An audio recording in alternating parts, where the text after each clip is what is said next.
আসসালামু আলাইকুম সুপ্রিয় দর্শক, যথারীতি আবারও চলে আসলাম আজকের আবহাওয়ার সবচেয়ে গুরুত্বপূর্ণ খবর ঝড় বৃষ্টি, নিম্নচাপ, ঘূর্ণিঝড় ও শৈত্যপ্রবাহের আপডেট নিয়ে। জানিয়ে দিব আগামীকাল 24শে ডিসেম্বর রোজ বুধবার ভোর 5টা থেকে পরবর্তী 24 ঘন্টার মধ্যে বাংলাদেশের 8 বিভাগের 64 জেলাসহ পশ্চিমবঙ্গ, আসাম, মেঘালয় ও ত্রিপুরা রাজ্যের কোন জেলার আবহাওয়া পরিস্থিতি কেমন থাকতে পারে, এছাড়াও দুই বাংলার কোন কোন জেলাতে বৃষ্টিপাতের সম্ভাবনা রয়েছে এবং কোন কোন জেলাতে তীব্র শৈত্য প্রবাহের সম্ভাবনা রয়েছে, ঘন কুয়াশার সম্ভাবনা রয়েছে এবং কোন কোন জেলার আকাশ পরিষ্কার পরিচ্ছন্ন থাকতে পারে এবং সকাল থেকে রোদের দেখা মিলতে পারে, কোন কোন জেলাতে আপনার রোদের দেখা একদমই মেলার সম্ভাবনা নেই, বিস্তারিত এই মুহূর্তে আপনাদেরকে আমি জানিয়ে দিব। তার আগে আপনি এই ভিডিওটি কোন জেলা থেকে দেখছেন তা আমাদের কমেন্ট বক্সে আপনার জেলার নামটি লিখে দিবেন। আর ভিডিওটি ভালো লাগলে লাইক, কমেন্ট এবং শেয়ার করতে বলবেন না। তো সুপ্রিয় দর্শক, এই মুহূর্তে আমি রয়েছি ইউরোপিয়ান রাডারের স্যাটেলাইট চিত্র উপগ্রহে। আর এখন দেখতে পাচ্ছি যে এই মুহূর্তে রংপুর শহর, রাজশাহী, তারপর হচ্ছে ময়মনসিংহ বিভাগের প্রত্যেকটি জেলায় অত্যন্ত ঘন কুয়াশা রয়েছে। এখন বাজতেছে আপনার বেলা 11টা, তবু এখনও এসব অঞ্চলের কোথাও রোদের দেখা মিলেনি। তাছাড়া এই মুহূর্তে দেখতে পাচ্ছি যে সিলেট বিভাগেরও একাধিক জেলার আকাশে মেঘের আনাগোনা রয়েছে, যার ফলশ্রুতিতে কিছু কিছু অঞ্চলের আকাশ আপনার মেঘে ঢেকে রয়েছে এবং কিছু কিছু অঞ্চলের আকাশ পরিষ্কার রয়েছে। তাছাড়া এই মুহূর্তে ঢাকা, খুলনা, তারপর হচ্ছে বরিশাল ও চট্টগ্রাম বিভাগের প্রত্যেকটি অঞ্চলগুলোতে রোদের দেখা মিলেছে। তবে এদিক থেকে আপনারা দেখতে পাচ্ছি যে কুমিল্লা জেলার কিছু কিছু অঞ্চলের আকাশ মেঘাচ্ছন্ন রয়েছে এবং পশ্চিমবঙ্গের অধিকাংশ অঞ্চলগুলোর উপর দিয়ে এই মুহূর্তে তীব্র ঘন কুয়াশা রয়েছে। আসাম, মেঘালয়েরও অধিকাংশ অঞ্চলগুলোর উপর দিয়ে তীব্র ঘন কুয়াশা রয়েছে। তো সুপ্রিয় দর্শক, এই মুহূর্তে আপনাদেরকে আমি জানিয়ে দিব মেঘমালা অনুযায়ী আগামীকাল 24শে ডিসেম্বর রোজ বুধবার ভোর 5টা থেকে পরবর্তী 24 ঘন্টার মধ্যে বাংলাদেশের 8 বিভাগের 64 জেলাসহ পশ্চিমবঙ্গ, আসাম, মেঘালয় ও ত্রিপুরা রাজ্যের কোন জেলার আবহাওয়া পরিস্থিতি কেমন থাকার সম্ভাবনা রয়েছে। তো সুপ্রিয় দর্শক, আমি চলে আসছি বুধবার দিন ভোর 5টার দিকে। আর দেখতে পাচ্ছি যে ভোর 5টার দিকে চলে আসলে বাংলাদেশের সিলেট বিভাগ সহ রংপুর, রাজশাহী এবং খুলনা বিভাগ সহ চট্টগ্রাম বিভাগের একাধিক জেলার আকাশ আংশিকভাবে মেঘাচ্ছন্ন থাকতে পারে। তাছাড়া এদিক থেকে ঢাকা, খুলনা, বরিশাল, চট্টগ্রাম, তারপর হচ্ছে ময়মনসিংহ, রংপুর বিভাগের বেশ কিছু অঞ্চলের আকাশ পরিষ্কার থাকার সম্ভাবনা রয়েছে। তবে ভোর 5টার থেকে অত্যন্ত ঘন কুয়াশা থাকবে, রোদের দেখা মিলবে না। তাছাড়া এদিক থেকে পশ্চিমবঙ্গ সহ আসাম, মেঘালয়ের অধিকাংশ অঞ্চলের আকাশে অত্যন্ত ভারী মেঘে ছেয়ে থাকবে আপনার এবং তীব্র ঘন কুয়াশার সম্ভাবনা রয়েছে।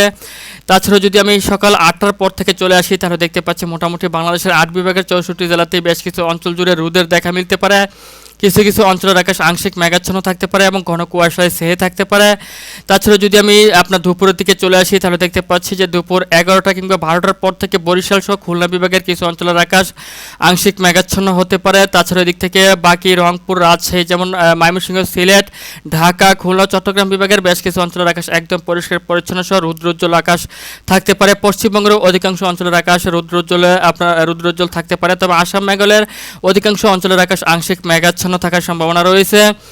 তাছাড়া যদি আমি দুপুরের পর থেকে চলে আসি, তাহলে দেখতে পাচ্ছি বিকেলের দিকে রংপুর বিভাগ সহ দিক থেকে ময়মনসিংহ, সিলেট বিভাগ এবং ঢাকা বিভাগের কিছু অঞ্চলের আকাশ আংশিক মেঘাচ্ছন্ন থাকবে এবং রোদের তেজ কমে আসবে। তবে দিক থেকে রাজশাহী সহ খুলনা, বরিশাল এবং চট্টগ্রাম বিভাগের এবং ঢাকা বিভাগের সহ ময়মনসিংহ বিভাগের বেশ কিছু অঞ্চলে আপনার রৌদ্রোজ্জ্বল আকাশ থাকতে পারে। তাছাড়া সন্ধ্যার দিকে যদি চলে আসি, সন্ধ্যার দিকে দেখতে পাচ্ছি রাজশাহী বিভাগের অধিকাংশ অঞ্চলের আকাশে আংশিক মেঘাচ্ছন্ন থাকতে পারে এবং খুলনা, বরিশাল সহ চট্টগ্রাম বিভাগ, ঢাকা বিভাগের অধিকাংশ অঞ্চলের আকাশ পরিষ্কার থাকার সম্ভাবনা রয়েছে। এবং মাঝরাতের পর থেকে যদি চলে আসি, তাহলে দেখতে পাচ্ছি আবারও আপনার ঘন কুয়াশা পড়তে শুরু করবে। সিলেট বিভাগের একাধিক জেলা সহ ঢাকা এবং রাজশাহী বিভাগ সহ খুলনা বিভাগের একাধিক জেলার আকাশ আংশিক মেঘাচ্ছন্ন হতে শুরু করবে। আসাম, মেঘালয়ের অধিকাংশ অঞ্চলের আকাশে মেঘাচ্ছন্ন থাকবে, ভারী মেঘে ছেয়ে থাকবে এবং তীব্র ঘন কুয়াশা থাকবে। এবং ভোর 5টার দিকে চলে আসলে আবারও দেখতে পাচ্ছি যে খুলনা, বরিশাল, ঢাকা বিভাগ সহ সিলেট বিভাগের অধিকাংশ অঞ্চলের আকাশে আংশিক মেঘাচ্ছন্ন থাকার সম্ভাবনা রয়েছে। তবে রংপুর, রাজশাহী, ময়মনসিংহ, চট্টগ্রাম বিভাগ সহ বরিশাল বিভাগের অধিকাংশ অঞ্চলের আকাশ পরিষ্কার থাকবে, তবে ঘন কুয়াশায় ছেয়ে থাকতে পারে। তবে আকাশে মেঘ থাকার সম্ভাবনা নেই এবং সকাল থেকে রোদের সম্ভাবনা থাকতে পারে।